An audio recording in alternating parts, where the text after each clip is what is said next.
proud parents to my son graduate class 2023-2024.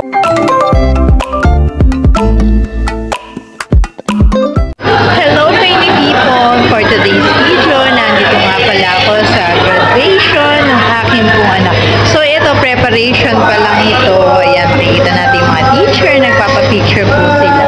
So yan, ito yung kanila pong venue ng kanila pong graduation. Friendly people, eto nga pala yung stage para po sa graduation nila Elton, at dito nakita ko rin yung arrangement ng mga chairs na a-attend para naman to sa mga parents. Ito yung amin pong anak na si Elton Joseph M. Lising, at ito yung kanya pong pinakatoga, yung kanyang souvenir photo para sa kanyang graduation, at syempre hindi mawawala ang kanya pong mga proud parents. Talagang proud kami sa akin pong anak na si Elton Joseph M. Lising, at syempre meron din kami souvenir photo para sa kanyang graduation.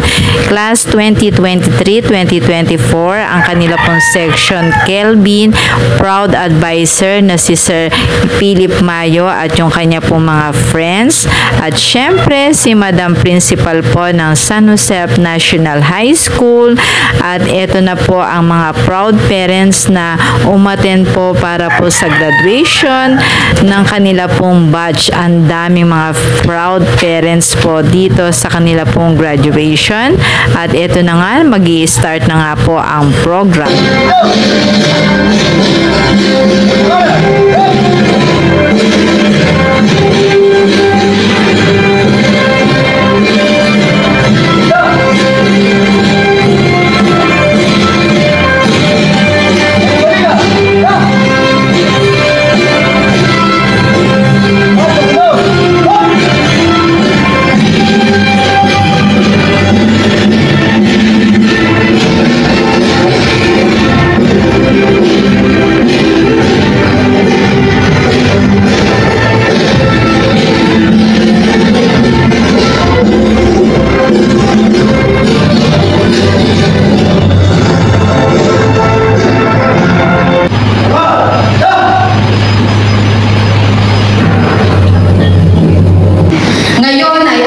Pinagdiriwang ang isa sa pinakamahalagang kabanata sa buhay ng mga kapiling nating mag-aaral at kanilang mga magulang, kung saan sa ilang sandali nga ay inyo nang makakamit ang bunga ng inyong pagsisikhay sa pag-aaral at makakamit nyo na ang katibayan ng inyong pagtatapos. Ang mga mag-aaral sa iba't ibang strand mula sa academic track.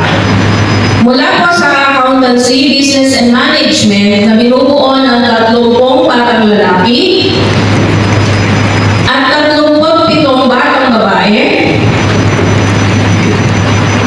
Mula sa humanities, social sciences strand na binubuo ng 74 na lalaki at 85 mga batang babae.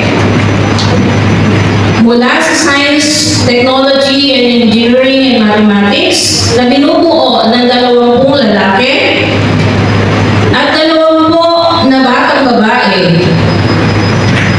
Para naman sa technical, vocational, and livelihood strand, ICT, na binubuo ng 26 na batang lalaki at 13 batang babae para sa ICT, na may kabuong bilang na 325 ay maluwalhating nakatugon sa pamantayan ng Kagawagan ng Edukasyon, Republika ng Pilipinas para sa senior high school. Kung kaya bilang nakatalagang pinuno o guro-guro ng San Jose National High School, ako si Ginang Imelda D. Sison, akin pong hinihiling sa ating Public Schools District Supervisor, Ginang Maria Teresa T. Padua, na kanyang tanggapin at tugunin.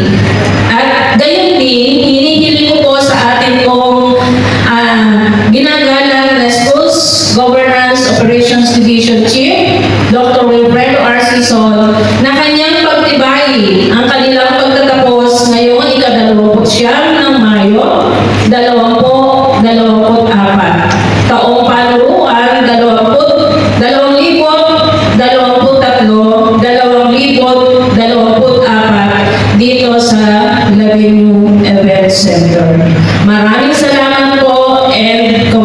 congratulations in advance sa inyong lahat ng mga mag-aaral na magsisipagtapos ngayong araw na ito.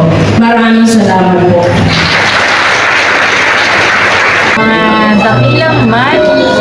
Yan. Ito na nga yung time na aakit na ng stage si Elton. Sa Humanities and Social Sciences, narito po ang mga magsisipagtapos mula sa Bangkang Kelvin. Si Elton Joseph M.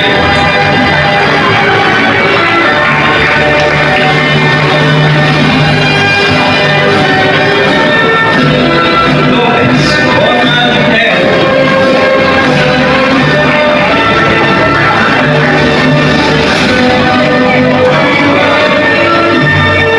Marquez Mark Benedict M.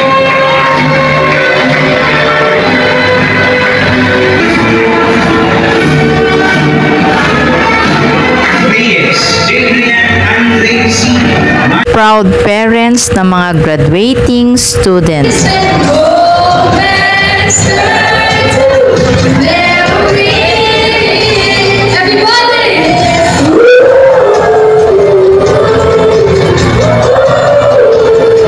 So, yan naman po yung kanilang graduation song. Congratulations, Section Kelvin.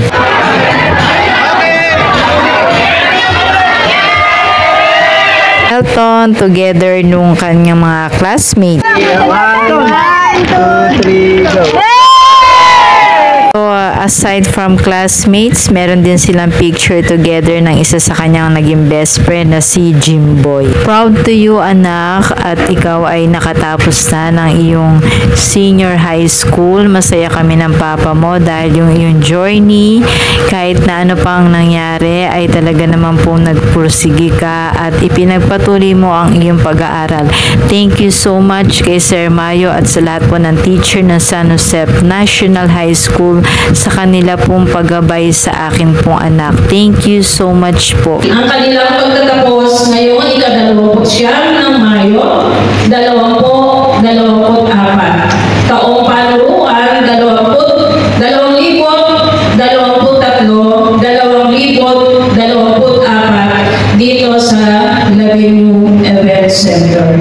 Maraming salamat po and congratulations. Maraming salamat po.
Thank you for watching. Bye everyone. See you po sa next video ko. Ito yung graduation ng aking anak sa kanya pong senior high school. Bye everyone.